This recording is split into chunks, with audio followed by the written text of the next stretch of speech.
In Genesis chapter 3, the very first sin is committed. Adam and Eve eat from the tree that they're not supposed to eat from.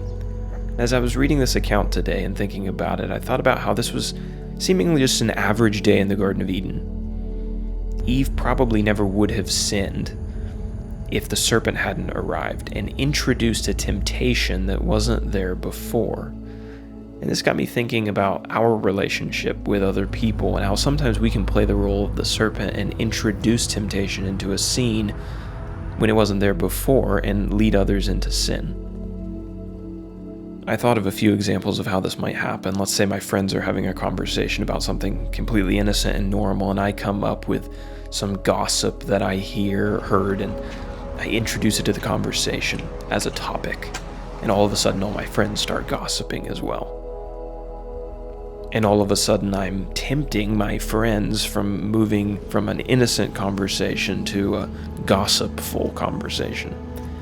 Maybe I'm a pretty attractive guy, and I'm going out with my friends that evening, and I decide, I'm going to wear this tank top that's cut down the sides, and you can see my whole torso. And all of a sudden, that social event might go from innocent fun to a temptation for some of the women that are in that group.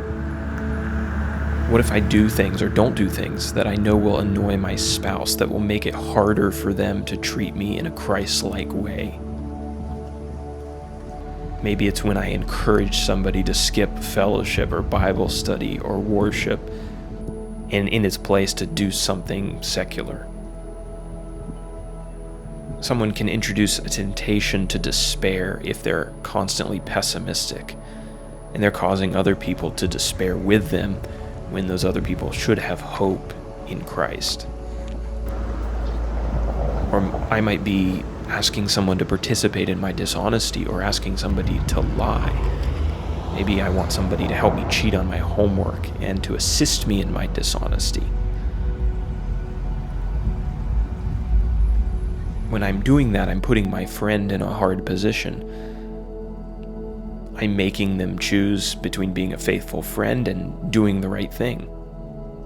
And so in all these ways, and in many, many more, we can introduce temptation to people that we know and love.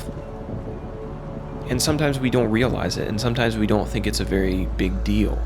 But it really is, because we're not patterning Christ in that situation, we're actually patterning the serpent.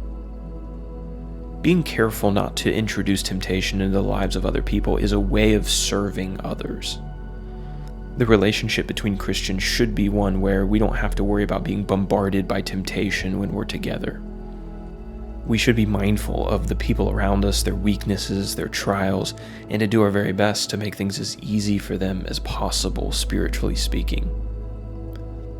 And so give this some thought today.